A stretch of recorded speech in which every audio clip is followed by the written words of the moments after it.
When you think of the most successful pirate in history, who pops into your head? Blackbeard, right? With his fearsome reputation and that flaming beard?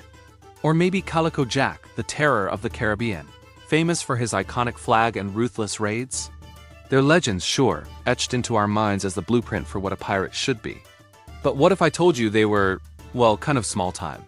What if the most powerful pirate leader of all time wasn't a man at all, but a woman who commanded a fleet of nearly 2,000 ships and an army of 80,000 outlaws? A woman who faced down the world's most powerful empires, the Chinese, the Portuguese, and the British, and forced them to the negotiating table. And then, she walked away with the treasure, retiring in peace and unbelievable wealth. This is the story of Ching Shih, the undisputed Pirate Empress. Our story kicks off in the late 18th century, in the bustling province of Guangdong, China. Born around 1775, the woman we now know as Ching Shih began her life in the harshest of circumstances. She was a courtesan on one of the infamous flower boats, floating brothels that crowded the harbors of Canton. In the rigid society of the Qing Dynasty, she was on the lowest possible rung of the social ladder, with zero autonomy and even less hope. Real power was something she could only watch from the shadows. But this woman had a mind and an ambition that couldn't be contained. Her life, and history itself, was about to take a sharp turn. Around 1801, her path crossed with Cheng I, the commander of a massive pirate fleet that terrorized the South China Sea. He was a powerful man, but he saw more than just beauty in this young woman. He saw a mind as sharp as any cutlass. He wanted to marry her, but she wasn't some prize to be won. She was a partner to be negotiated with. In a move of breathtaking audacity, she agreed to marry him on one condition. She would get an equal share of his command and half of the plunder. She wasn't just accepting a marriage proposal. She was negotiating a business contract. It was her first play on the grand chessboard of power, and it showed the political genius that would soon make her a legend. Cheng I agreed, and in that moment, a pirate queen was born. For 6 years, Ching Shih and Cheng I ruled the seas as a team. And she wasn't some passive pirate wife stuck in a cabin. She was an active commander, learning the ins and outs of naval warfare, fleet management, and the brutal politics of the pirate world. She proved to be a master strategist, helping to unite warring Cantonese pirate gangs into a single powerful confederation. But then, in 1807, disaster struck. Cheng I was killed either in a typhoon or a battle. The records are a bit fuzzy. In the chaotic world of piracy, a leader's death usually means a power vacuum, a bloody free-for-all where everyone turns on each other. Ching Shih's rivals expected her to just fade away, the widow of a fallen captain. They had no idea who they were dealing with. Moving with incredible speed, she started securing her position. Her most critical move? Forging an alliance with her late husband's adopted son and second-in-command, a young and formidable warrior named Cheung Po Tsai.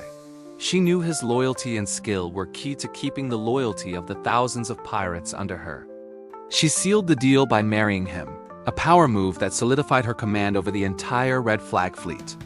With Cheung Po Tsai as her enforcer and her own brilliant mind for strategy, Ching Shih didn't just maintain her late husband's empire. She made it bigger. She consolidated her authority over a massive confederation of pirates, uniting them all under her banner. The Red Flag fleet swelled to a size that's almost hard to believe. Some accounts put it at up to 1,800 ships, and a fighting force of 80,000 men, women, and even children. She was no longer a pirate's widow. She was the empress of the largest pirate navy in human history. So, how do you command 80,000 outlaws? By their very nature, they're a chaotic, violent, and undisciplined mob. Ching Shih knew that to control a force this large, she needed more than fear. She needed order. So she created something truly revolutionary, a strict formal code of laws that governed every single part of pirate life. And this wasn't a loose set of suggestions. It was an ironclad system, and breaking the rules meant swift and final punishment. First, she centralized all authority. No captain could plan a raid without direct permission from her. Anyone who disobeyed or gave their own orders was beheaded on the spot. This ensured all attacks were strategic and coordinated, not just random chaos. The distribution of loot was also tightly controlled. The crew that captured the prize got to keep 20%. The other 80% went into a collective treasury, used to buy supplies, repair ships, and fund the entire operation. She turned piracy from a messy free-for-all into an organized, almost corporate-level enterprise. But maybe the most remarkable part of her code was how it dealt with captives, especially women. While her pirates were ruthless, Ching Shih's laws strictly forbade the abuse of female prisoners. Any pirate who committed rape was executed, no questions asked. If a pirate wanted to take a captive woman as his wife, he had to be faithful and treat her well. This wasn't necessarily about morality, it was about discipline. It was about making sure her army of thousands remained a cohesive fighting force and not a lawless rabble. Through this code, Ching Shih proved she wasn't just a pirate. She was a nation builder, creating her own society with its own laws on the high seas. With her massive disciplined fleet, Ching Shih didn't just raid villages. She waged war. She had such absolute control over the South China Sea that she essentially strangled all maritime trade. And the established powers had no choice but to try and stop her. First up was China's own Qing Dynasty. They sent the imperial navy to crush her. Did not go well for them. In 1808, a Qing fleet sent to destroy her was itself annihilated, with Ching Shih's pirates destroying or capturing dozens of government ships. The Qing government tried again and again, each time with a bigger fleet. Each time they were humiliated. Her prowess became so feared that some Qing naval commanders would rather sink their own ships than face the red flag fleet in battle. And it wasn't just the Chinese feeling the heat. The Portuguese, with their colony in Macau, were a major naval power. They too tried to break her blockade.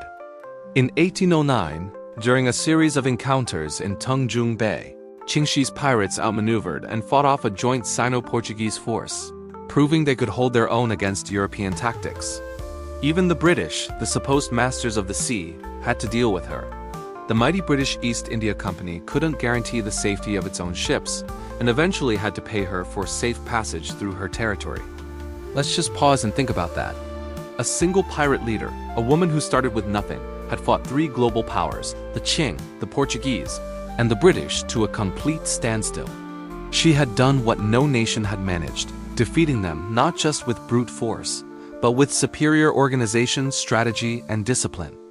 If you're finding this story of one of history's most powerful and overlooked leaders as incredible as we do, take a moment to click the subscribe button. We dive into stories like this every week, unearthing the epics that time forgot. So don't miss out on our next journey into the past. By 1810, Ching Shih was at the absolute peak of her power. She controlled the coast, had crippled trade, and had fought off every navy sent to stop her. But she was also a realist. She knew this couldn't last forever. The Qing government, though repeatedly embarrassed, was getting desperate and was gathering more help from the Portuguese and British.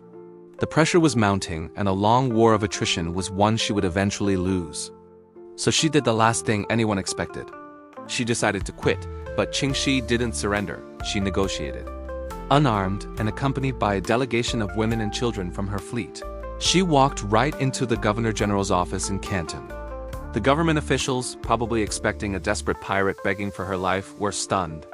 Ching Shih wasn't there to beg. She was there to dictate the terms of her retirement.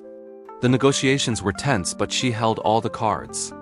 Her undefeated fleet was still out on the water, ready for her command. Recognizing her leverage, she secured one of the most amazing amnesty deals in history. Here were her terms. First, she and all of her pirates would get a full pardon. Second, they would be allowed to keep the wealth they had accumulated. Third, her men would be allowed to join the Qing military and government, with many receiving official posts. And the final touch? She demanded to keep a personal fleet to run her own salt trading business. The government, seeing no other way to dismantle her empire without more bloodshed, agreed to everything. With one move of pure political genius, Ching Shih dissolved the most powerful pirate confederation in history, not in a blaze of cannon fire, but with the stroke of a pen. She walked away from a life of crime not in chains, but as a free, incredibly wealthy, and legitimate businesswoman. You know, pirates like Blackbeard went out in a bloody flurry of swords and pistols. Ching Shih's final chapter? It's maybe the most unbelievable part of her whole story.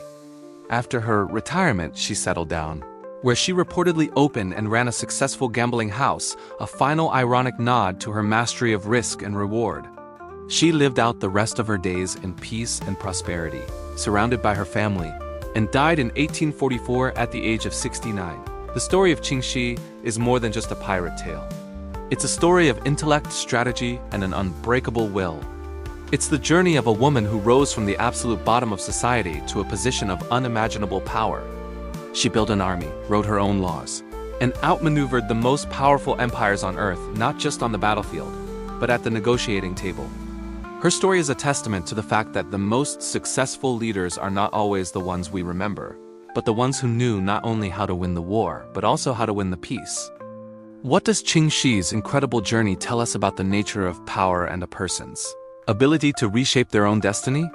Let us know what you think in the comments below.